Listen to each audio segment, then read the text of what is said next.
An Erris senator has responded to assurances given by Minister for Older People Jim Daly and Minister for Rural and Community Development Michael Ring in relation to Belmullet District Hospital.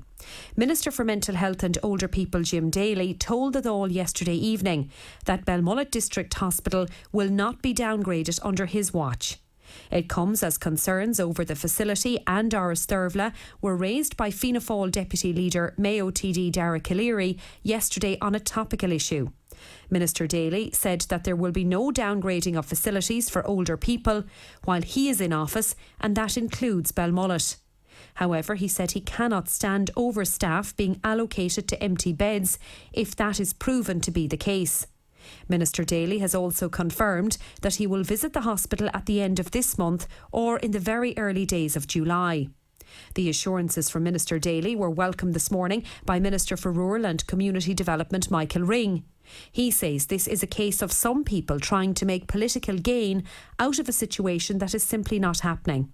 However, Sinn Féin Senator Rose Conway-Walsh told Midwest News that the responses from Minister Daly and Minister Ring were not adequate and questions remain unanswered.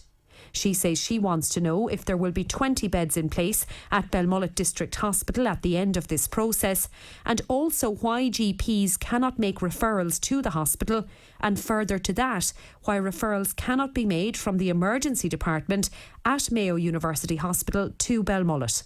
Senator Conway-Walsh outlined her remaining concerns to Midwest News this lunchtime. I heard Minister Ring on this morning, and I have a number of questions for him. And the first one, is there going to be 20 beds at the end of all this? Now, 20 beds are only half of the original beds. I mean, I would be putting Minister Ring that he is Minister for Rural Affairs and he should be actually adding the other 20 on that were cut by Fianna Fáil. But for the moment, is there going to be 20 beds at the end of this? And he didn't say that. He pondered about with figures, and we're going to look at figures of how many beds have been used and all of that. Now, around that, Angelina, around the numbers, I mean, what I want to ask him is, why cannot referrals be made from GPs? GPs in the Erris area are professional medics. They deem whether somebody needs to be sent to hospital, either an acute hospital or a hospital for recovery where they will get professional attention. So why cannot referrals be made from GPs? The other question I have for him is, why can patients not be referred down from A&E? So if you present at A&E and they do your analysis there and they decide, well, no, we don't need to admit you here, we don't need to put you on a trolley, but you do need some care and attention that could be provided in, say, Belmullet Community Hospital, they cannot refer down. They have to keep you in hospital for a night and then make the referral from the acute hospital. So there are lots of smoke and mirrors here. And I am not at all satisfied that he has given clarity, that Minister Ring has given clarity on all of this.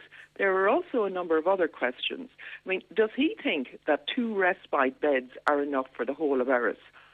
A whole for the size, place the size of County Louth, you know. So I don't believe 2 respite beds are enough. If 2 people want to go, or 2 families have a family occasion on whatever time, that just 2 can't. If the third family has a family occasion, then they cannot get respite. Now, the other question I have for him is, why are the permanent positions not filled? Because when we look at the contracts for the temporary staff, it explicitly says within those contracts, the event that will terminate your employment is the permanent filling of the position. Those positions have not been filled.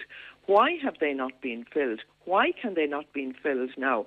And does he not think that it's a breach of contract when that's explicit within the contract for these positions to be redeployed?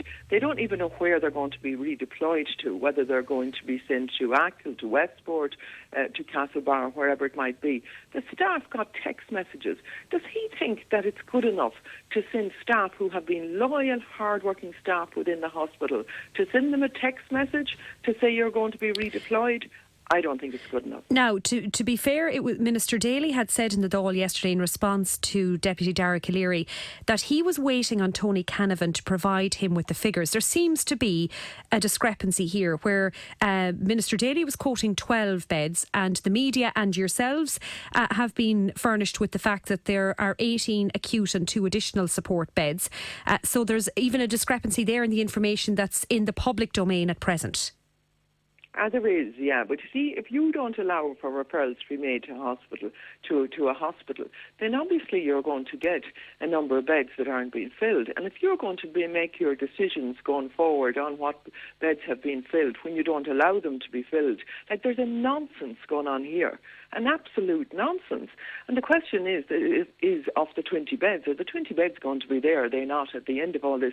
Now, I spoke to Minister Daly's office yesterday. I spoke to him on the back of, it was said by Minister Ring's own representative at the meeting the other night, at the public meeting, that Minister Daly was coming down next week. So I rang his office and I said, what day is the Minister coming? He said, he's not coming until the 2nd of July. He has scheduled in the 2nd of July. By the 2nd of July, 3 temporary staff will have been redeployed to we don't know where at that stage. I said, there's no point in coming down after you're trying to close the door after the horse has bolted in this situation. So it's, I want a bit of honesty and I want a bit of clarity around this. And I want the Minister for Rural Affairs to take responsibility for the delivery of healthcare within the communities in Mayo and certainly within Erris community. We got all this before, you see, Angelina. I remember the headlines. I can see them even clearly now. I think it was Mayo News at the time. We were scaremongering when we said the last time Belmullet Hospital was going to be downgraded. It was cut from 40 beds to 20 beds. And now we're fiddling around with figures again, around 20 beds. Well, it might be 12, it might be 13. Does anybody really think that a hospital is going to be left open with 13 beds in it?